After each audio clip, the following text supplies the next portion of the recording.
खास टेकेट सुपरमार्टमध्ये गुढीपाडवा व ईद निमित्त विविध ऑफर्स. कपडे, सायकल, कॉस्मेटिक्स, शूज, फुटवेअरवर खास ऑफर्स. खिरीचं साहित्य खरेदीवर भरघोस सूट. गुढीपाडव्यानिमित्त सायकलवर भरघोस सूट. टेकेट सुपरमार्टमध्ये या आणि खरेदीचा आनंद घ्या. आमच्या असंख्य ग्राहकांना टेकेट सुपरमार्ट परिवारकडून गुढीपाडवा व ईदच्या हार्दिक शुभेच्छा.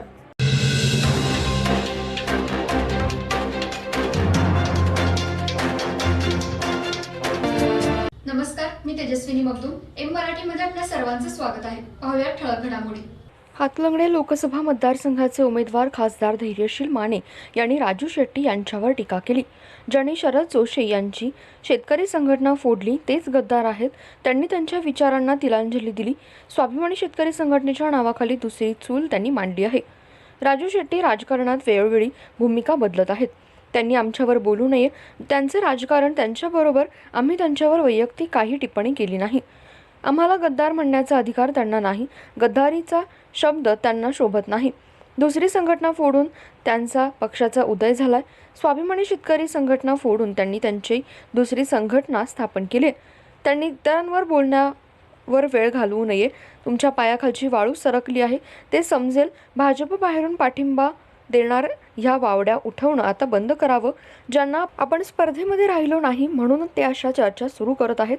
भाजप बाहेरून पाठिंबा राजू शेट्टींना दिलेल्या ज्या चर्चा सुरू आहेत त्या बिनबुडाच्या आहेत. हे विरोधकांचे काम आहे. खासदार धैर्यशील माने यांची राजू शेट्टींवर टीका. एका बाजूला शेतकरी संघटनेचे नेते तर एका बाजूला साखर सम्राटांचे उमेदवार आहेत. मी सर्वसामान्य घराण्यातील उमेदवार आहे. बाळासाहेब माने यांनी कार्यकर्त्यांची फौज उभी केली.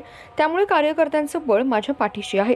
आज मनसेचे हातलंगडे तालुका अध्यक्ष यांच्या घरी जाऊन भेट घेतली व राज ठाकरे यांनी जो आदेश दिलाय त्या पद्धतीने आम्ही महायुतीला पाठिंबा देणार आहोत. सुरुवात झाली आहे, गावोगावी भेट घेत आहे. लोकांचा कसा प्रतिसाद आहे? लोकांचा अतिशय उत्कृष्ट अशा पद्धतीचा प्रतिसाद आहे. आज हुपरी नगरीमध्ये आपण आहोत. चांदी नगरी आहे आणि आई अंबाबाईच्या आशीर्वादानं चांगलं काम करण्याची ऊर्जा घेऊन मी प्रत्येक गावामध्ये जातोय. हुपरीमध्ये सुद्धा अतिशय उत्तम प्रतिसाद आहे. लोकसभा मतदारसंघातल्या वाड्या वस्त्यांपासून ते मोठ्या शहरांपर्यंत विकासगंगा पोचवण्यामध्ये या ठिकाणी मला यश आलं आहे आणि निश्चितच आज त्याचा प्रचार प्रसार या ठिकाणी करतोय. लोकांच्यापर्यंत नेमकं काम काय झालं याचीही माहिती या निमित्तानं दिली जाते आणि आपण केलेल्या त्या कामाचा अनुभवसुद्धा लोकांना येतो आहे.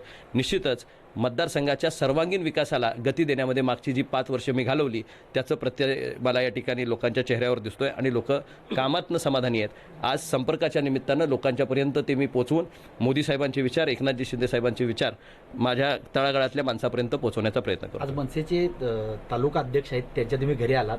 राज ठाकरेंनी परत घोषित केल्या पद्धतीनं आज तुम्हाला पाठिंबा जाहीर केला आहे. मनसेने मनसे पाठिंबा दिलेला आहे.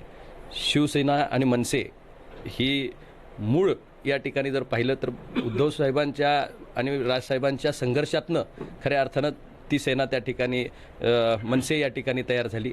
आता मनसे आमच्याबरोबर या ठिकाणी जोडल्यामुळं ठाकरे कुटुंबातला एक नेता आमच्याबरोबर या ठिकाणी हा महायुतीचा विचार घेऊन या ठिकाणी पुढे जातोय.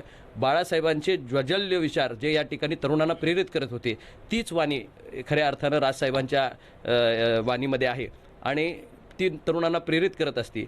आज एकनाथ शिंदे साहेबांनी उठाव केल्यानंतर सेना कुणाची याच्यावर या ठिकाणी चर्चा घडण्यात आल्या. नेमकी खरी सेना कुणाची? आज एक ठाकरे आमच्याबरोबर या ठिकाणी पाठीला थाप शबासकी देत या ठिकाणी एकनाथ शिंदे साहेबांच्याबरोबर उभे आहेत. आज राजसाहेबांच्या निमित्तानं बाळासाहेबांचा आशीर्वाद खऱ्या अर्थानं एकनाथ शिंदे साहेब आणि महायुतीला मिळाला म्हटलं तर काही चुकीचं नाही. एक ठाकरे गेले, दुसऱ्या ठाकरेंचा आशीर्वाद मिळाला असं बाळासाहेबांचा आशीर्वाद मिळाला. एक ठाकरेच्यापासनं दुरावा निर्माण जो या ठिकाणी एकनाथ शिंदे साहेबांचा झाला होता त्याला या ठिकाणी असणाऱ्या राज ठाकरे साहेबांच्या निमित्तानं बाळासाहेबांनी आशीर्वाद दिला म्हटलं तर काही चुकीचं नाही. राजू शेट्टीने परवा तुमच्यावर अशी टीका केली होती की गद्दाराला कुठंतरी मतदान होऊ नये, त्यांना परत निवडणूक लढवा येऊ नये यासाठी महाविकास आघाडीने तिकीट मागितलं होतं पण त्यांना महाविकास आघाडीने तिकीट नाकारलं. त्याबद्दल काय सांगा? कदाचित त्यांचा बायोडेटा महाविकास आघाडीनं तपासला असेल आणि त्या बायोडेटामध्ये सुरुवातच ज्याची खऱ्या अर्थानं शेतकरी संघटनेला दुफळी माजवण्यापासून त्या ठिकाणी झाली, गद्दारीपासून त्यांची सुरुवात झाली, ज्यांनी शरद जोशींची संघटनाच त्या ठिकाणी नेस्तनाबूत करण्याचा प्रयत्न केला, मूळ विचाराला तिलांजली दिली, साखर कारखानदारांच्याबरोबर या ठिकाणी युती करण्याचा प्रयत्न केला. ह्या सगळ्या टप्पेटोनपे कदाचित महाविकास आघाडीच्या नेत्यांच्या कानावर गेले असतील, म्हणून कदाचित इतक्या उजव्या उमेदवाराला त्यांनी खऱ्या अर्थानं बाजूला ठेवायचं काय कारण होतं हे आपण खऱ्या अर्थानं महाविकास आघाडीच्या लोकांनाच विचारू शकता. एका बाजूला शेतकरी नेता, एका बाजूला साखर सम्राटांचा नेता उभारलेला आहे, अशी सध्या चर्चा जोरात चालू आहे. तुम्ही एक सर्वसामान्य, तुमचं घर राजकारणाला आहे, तुम्ही एक सर्वसामान्य, तुमच्या घरात खासदारकी आली, पण साखर तुमचा कारखाना आहे काय नाही, पण आता लढत तिहेरी लढत झाली आहे, कशी वाटते? ना आमच्याकडे साखर कारखाना आहे, ना आमच्याकडे सूतगिरणी आहे, ना आमच्याकडे दूध संघ आहे, पण लोकनेते खासदार बाळासाहेब मानेंनी एक कारखाना माझ्या पाठीशी तयार ठेवला आहे, तो कार्यकर्ते तयार करणारा कारखाना. आणि सर्वसामान्य कार्यकर्त्याच्या जीवावर, जनतेच्या जीवावर मी ही लोकसभा या ठिकाणी लढतोय आणि त्यांच्या चरणी त्यांचं असणारं हक्काचं काम या ठिकाणी करण्याचा मी प्रयत्न करतोय. मी एका घटकाचा नसून सर्वांगीण विकासासाठी म्हणून लोकसभा या ठिकाणी लढवतोय. आणि कुठल्या तरी एका विषयापुरता मास्टर असण्यापेक्षा त्याला सुपर स्पेशलिटी असली पाहिजे की जेणेकरून सगळ्या विषयांना थोडा न्याय, प्रत्येक घटकाला, प्रत्येक सेगमेंटला लोकप्रतिनिधी म्हणून आपल्याला न्याय देता आला पाहिजे. आणि तसा प्रयत्न माझा लोकसभेमध्ये मागच्या 5 वर्षात सुद्धा मी केला आणि पुढच्या 5 वर्षामध्ये अतिशय गतिशीलपणे या मतदारसंघाला धैर्यशील पुढे घेऊन जाईल, एवढं मी आपल्याला या निमित्तानं सांगतो. 2 दिवसापासून अशी चर्चा चालू आहे की भाजप राजू शेट्टींना पाठिंबा देणार, काय सांगा? आपण ते भाजपला विचारलं पाहिजे. खऱ्या अर्थानं ही चर्चा फक्त वारं तयार केलं जातं. आता काही उमेदवार स्पर्धेमधनं बाजूला पडलेले आहेत, त्या स्पर्धेमध्ये यायचं कसं याच्यासाठी आपल्याभोवती महत्त्व वाढवून घेण्यासाठी आपल्या स्पर्धेमध्ये अशा लोकांची चर्चा घडवून आणायची ज्याच्यामुळं आपल्याकडे लाईमलाईट येईल, अशासाठी या ठिकाणी प्रयत्न करतायत. आता त्यांना विचारायला पाहिजे, खरं तर हा प्रश्न अत्यंत महत्त्वाचा आहे की तुम्ही त्यांना विचारलं पाहिजे की तुम्ही नेमकं सत्तेच्या बाजूनं आहात की विरोधाच्या बाजूनं आहात, विरोधी बाकड्यावर बसणार आहात की सत्तेच्या बाजूनं जाणार आहात. जर जाणार असाल तर नेमकं तुमच्या याच्या बाबतीतल्या काय नेमक्या भूमिका आहेत हे या ठिकाणी लोकांनी सुद्धा आता या ठिकाणी विचारलं पाहिजे. हे वावटूळ चर्चेत तुम्ही नेमकं का आणि कशासाठी उठवता? त्यांचा प्रयत्नच मुळात हा होता, तो फसला. ते अपक्ष उभारायचा प्रयत्न एवढ्यासाठीच करत होते की त्यांना भाजपची बाहेरनं मदत मिळेल अशी अपेक्षा होती. त्यांना महाविकास आघाडीची मदत पाहिजे होती, पण त्यांची बांधिलकी नको होती, पक्षाचं चिन्ह नको होतं, विचाराची बांधिलकी नको होती.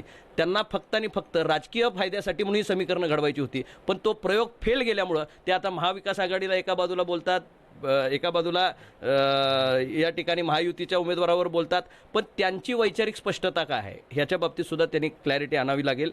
उद्याच्या काळामध्ये हेही वाईट आणि हेही वाईट, मग चांगलं कोण होतं? आणि मग तुम्ही दरवेळी कोणाची तरी एकाची कास का धरता? तुम्ही एकला चलोरेचा नारा एका बाजूला देता आणि दुसऱ्या बाजूला त्यांच्यामध्येच कसं आपल्याला आत जाता येईल आणि बाहेरनं का असे ना पाठिंबा देता येईल. म्हणजे आपण एखाद्या चित्रपटामध्ये मी पाहत असतो, एखाद्या चित्रपटामध्ये एखाद्या माणसाला बंधन नको असतं, त्यांना ते बंधनात राहायची हे नको आहे.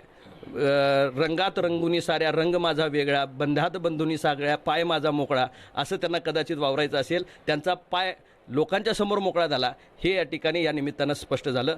सामान्य माणसाच्या नजरेसमोर त्या ठिकाणी त्यांची ही रणनीती स्पष्ट झाली. कारण मग आज त्यांना वाईट वाटायचं कारण नाही, आज त्यांनी महाविकास आघाडीचं नाव घ्यायचं कारण नाही किंवा इतर कुठल्याही पक्षाचं का आम्हाला मिळालं नाही म्हणायचं कारण नाही. तुम्हाला पहिलाच मार्ग तुम्ही एकला चलोरे म्हटलं तर दुसऱ्याचा पाठिंबा का मागितला? त्यांना ह्यातनं राजकारण घडवायचं होतं आणि ते राजकारणाला खीळ बसल्यामुळे खऱ्या अर्थानं ते डिस्टर्ब झालेत आणि डिस्टर्ब होऊन ह्या सगळ्या गोष्टींची ते स्टेटमेंट्स करत असतात.